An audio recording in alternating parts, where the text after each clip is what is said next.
Ah, yes. If you have a shower area too, you can seal that. I cleaned this yesterday and I just applied the first coat of sealer. It's still wet down here on the floor. See the milky color? Most sealers are kind of milky when you put them on, and then as it dries, it clears. It gets clear. Okay? Yeah, I can show you how to do that too.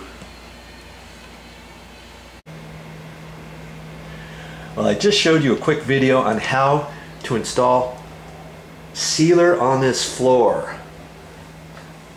But you were asking about your shower. Hey Joe, shower walls are slightly different than floors, okay? How am I going to do that? It gets all over the place. I'm not quite sure how to do that and do it properly. And it's going to run all down on the floor, and I'm going to be stepping in it and all that kind of stuff. Well, stick around because that's what this video is all about. It's going to be a quick video on how to cut in your shower with a paintbrush, and then we're going to get in and use the roller and get her done.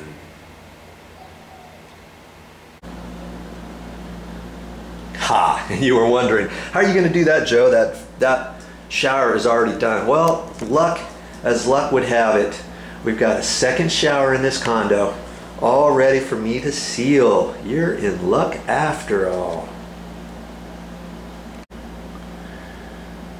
Now I'm going to get ready to seal this, and I just use a little paint tray with a liner like that, and I'll put a little bit of sealer in there. I don't put too much. Here's my throwaway paintbrush, my 4-inch.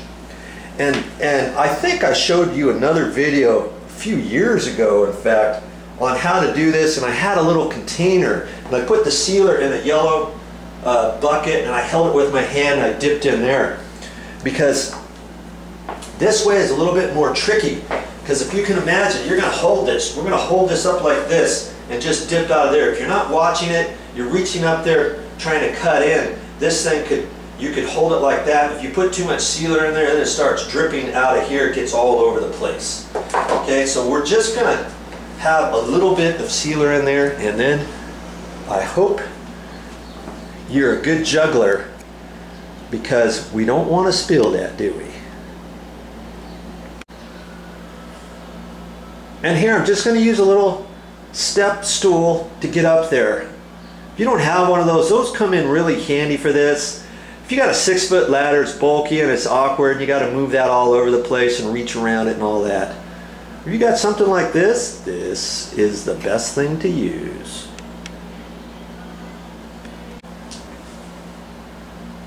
Let's do it.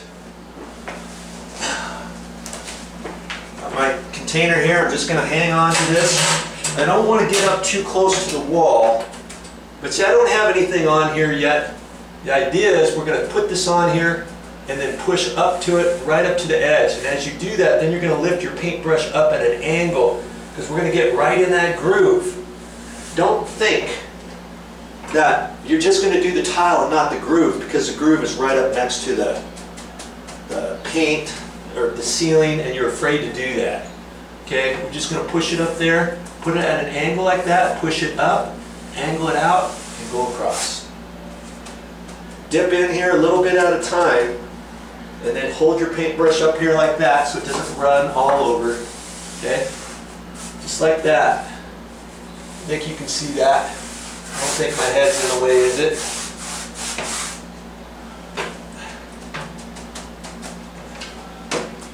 Now see, I'm putting the paintbrush over here like that. On this side, I'm going to flip it over and go up that way. Over here, I'm going to go up this way. Up at an angle and across. Up and across. See there? Then I can flatten this out. Like that. Okay. And I'm coming down about 5 inches, 4 or 5 inches. I'm going to dip it again. I'm going to backhand it up there at an angle right about here. Push up, angle out, and go across. Up, angle, across. And then I'm going to fill in that. Okay. I'm always concentrated on getting it right up to the edge first, like that. Then flatten out everything else, okay? Now I can come back and go down on the inside corner like that.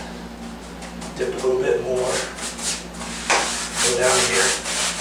See now this whole area, because you see now how this whole area right there is ready for a paint roller. Okay, now I'm going to flip around. I'm going to go up this way, flat here, and then up. Slide up and over. Up, over.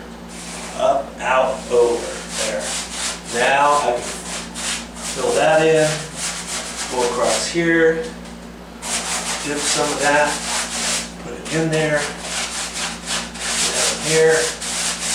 That's all ready for the roller. Dip a little bit more. See there? Just like that. You're ready for the roller up in that section. I'm going to keep doing the rest of this room though.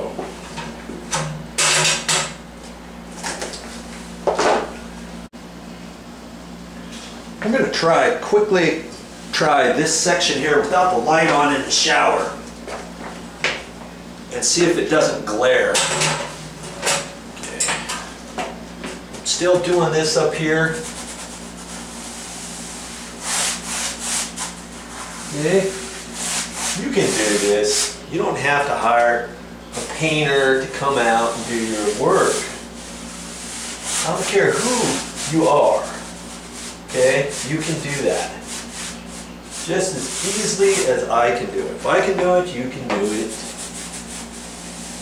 Okay, I could move my ladder, but I'm a little contorted on the ladder, so I don't have to move it any more times to do these other two tiles out here.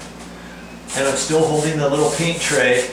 You have to be kind of careful with it. Now see here, I'm going backhanded. I don't want to keep going because I might get it on that ceiling. So then I'm going to come up this way and go back that way, okay? Do that, and over here I can backhand it over to that way and then come up this way. You are always in control that way, okay?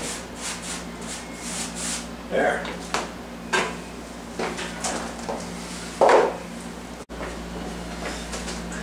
Now here's a little something I do when I'm doing right here, okay? I don't want you holding the paintbrush straight and thinking, oh, I'll just do it this way, because sometimes if you're not careful, you could maybe get half of your paintbrush beyond this edge and have it go that way and maybe hit the wall or something like that, or half of it. You think you're going this way, but you're putting the tip, the right hand tip, over the edge, and you're pressing like that, and then all of a sudden you get a whole run down the side, or it's on your paint or whatever.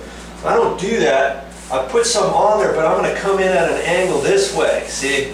I'm just kind of using my paintbrush and dragging it straight down. So you get enough on there and then drag it down so that you hardly have any of your tip overhanging. Now I can go back and go flat. Okay? I don't want to, it's just easier because I can see it. See? Now I only have a little tip next to that edge. You see what I mean? And if any of it's hanging over, because I have it at an angle, it's hanging over like that. If I had it flat, can you see that a lot of the paintbrush is going to stick over? Okay? I do that, and then I come back and do it flat. Okay? Try that.